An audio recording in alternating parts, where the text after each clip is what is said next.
Let's get to my next guest, Jamie Jenkins. He's a former statistician with the Office for National Statistics, and he joins us now to talk about those latest stats on immigration. A very good morning to you.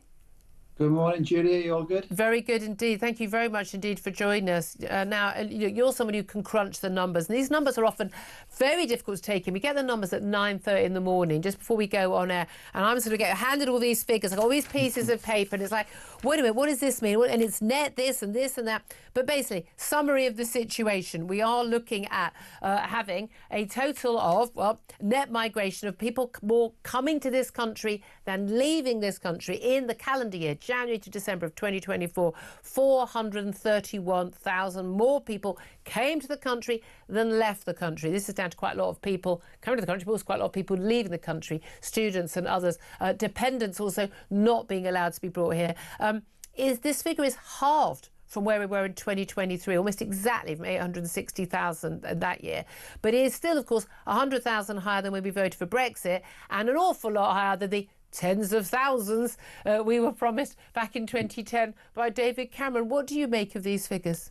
Yes, so obviously some good news with the numbers coming down, but I think you hit some important points there, Julia. So if we look at the latest figures, 431,000, and if we go back to 2012, when obviously the Tory party were in power, talking of the tens of thousands, we've seen net migration of 4.7 million people. Now, that 4.7 million people in context, that's more than 1.5 times the population of Wales. And if net migration was, say, 10,000, it would take you 470 years to get that. So the numbers that we've had is extraordinary in terms of what we've seen. The pressure on housing, schools. And remember, we've spoken previously, Julia, they are forecast the population to grow another 6 million by 2040.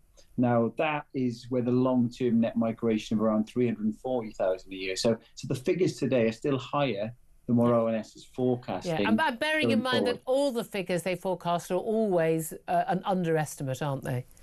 Yeah, exactly that. And the pressure that you have on, obviously, the schools, the NHS, housing with all of this migration is a critical part. And the figures we talked about there are the kind of the national net migration figures. But I suppose there's some interesting figures that come up this morning as well in the asylum system, Julia. So we had 109,000 claims for asylum in the year ending March.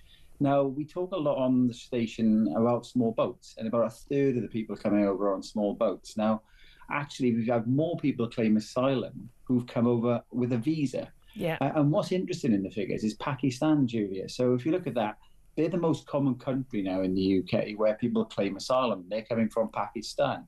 And hardly any of those are coming over on small boats.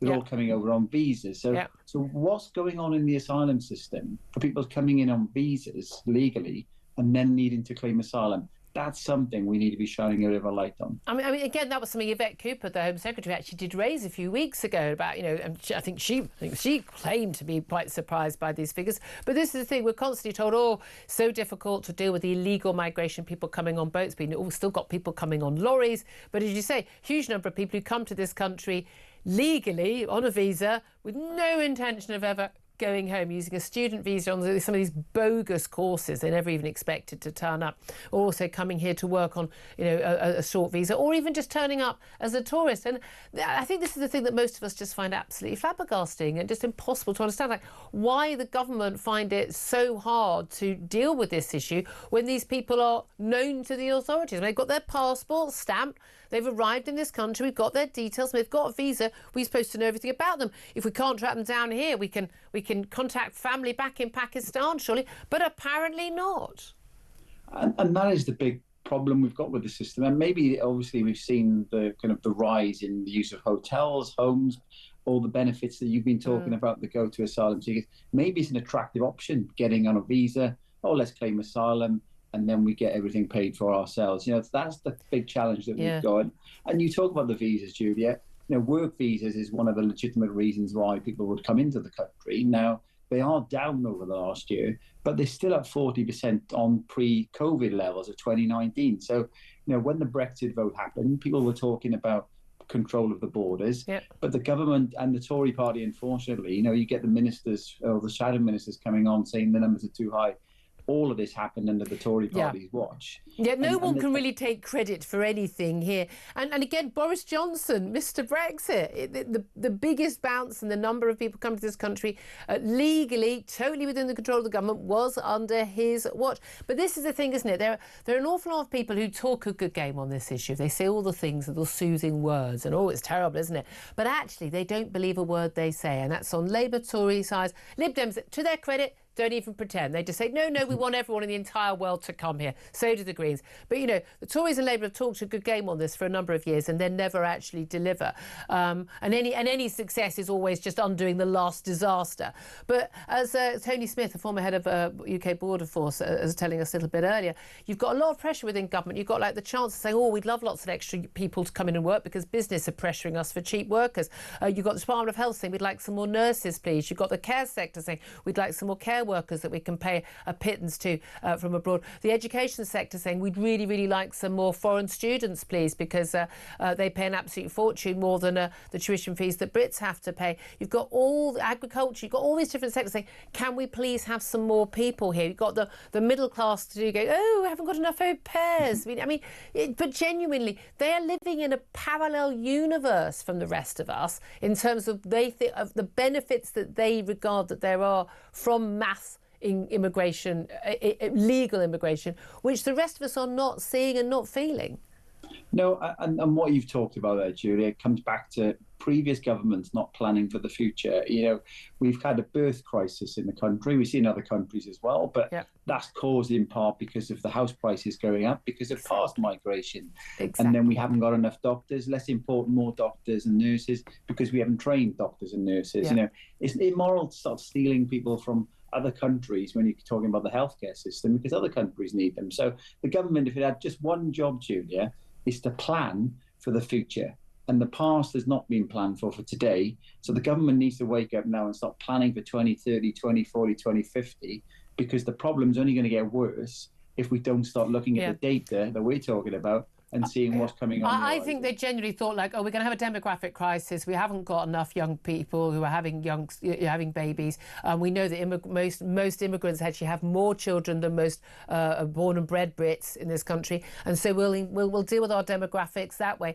But that again completely changes the face of the country in terms of the culture, the religion, the attitudes, the belief system of the people who have come to this country, who are then having 4 or 5 children compared to people who've already lived in this country for many years. And no, it's irrelevant what colour their skin is, but who are only having 1, maybe 2 children if they can afford a home big enough to have 2 kids. That we are seeing a massive demographic change, and there is an impact from that. We're already seeing that in terms of the massive impact of the large Muslim population in this country, calls for blasphemy laws, change in our politics, change in our attitudes towards the nation state of Israel as a result of pressure from MPs in Parliament. This stuff has an impact on our national government. No, totally, Julia. And integration is a key part. And I think when you get these numbers that we've seen, the 430,000, 860,000 the year below, even big numbers the year before that, they're huge numbers in just a short space of time. Yeah. It's difficult for them to integrate so much because there's so many of them coming in. And that is the big issue. You go and live with people who are already from your home village in Pakistan. And then you just go and live them. I mean, you can see the demographics, the stats are clearly available. We talk about, Birmingham or London are amazingly diverse cities. No, they're not. There are enclaves of different nationalities and different ethnic groups. And that's what you see generally across most parts of the country in cities. You have different communities from different nationalities. The integration's not there. You're right. They're just pretty much living in certain parts of the cities and very little integration going on. And so I think ultimately, Julie, when you're looking at these numbers, the government needs to act to sort this out, because if you think about it, we talked about this in the past as well, the infrastructure is just not there. We haven't built a new reservoir for 34 years. I know some are on the plan. The water bills have gone through the roof. Everybody is getting absolutely fed up with the infrastructure creaking because of this huge migration. Yeah. And the government, the thing is, Julia, you can accept the people coming in, but if you don't plan and put in the provision for the people who've come in, that's where the population who are currently here, their quality of life just diminishes, and that's the big problem with these figures. Absolutely. Really appreciate you joining us. Jamie Jenkins, former Office for National Statistics statistician. Try saying that. Philip Ingram, it's interesting, I mean, to hear what he has to say, but also late stats contained within these figures, lots more coming out. The number of asylum claims reaches a record high of 109,000.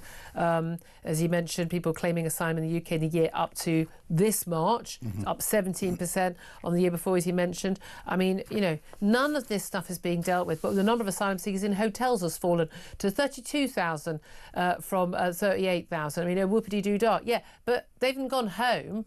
They're just living in private accommodation, which we're paying double the rent for, and competing with families who would need that accommodation. I mean, well done, everybody. Yeah, well, I think the most important thing that Jamie said there was we need a government that's going to plan for the future. We don't have that. We have a government that's planning for the soundbite for tomorrow morning's headlines, or reacting to today's headlines in further soundbites. They're not looking to the future. We haven't got hope in hell. It's unbelievably depressing, isn't it? Well, Keir Starmer has put out a tweet posted on social media about these figures, saying, "We have returned nearly 30,000 people since the election, 12% more than the last government." By the way, he doesn't use the word deport because he corrected himself for PMQs. Mostly they are voluntary. People get paid to go. He says, "We are taking back control of our borders." No, we're not.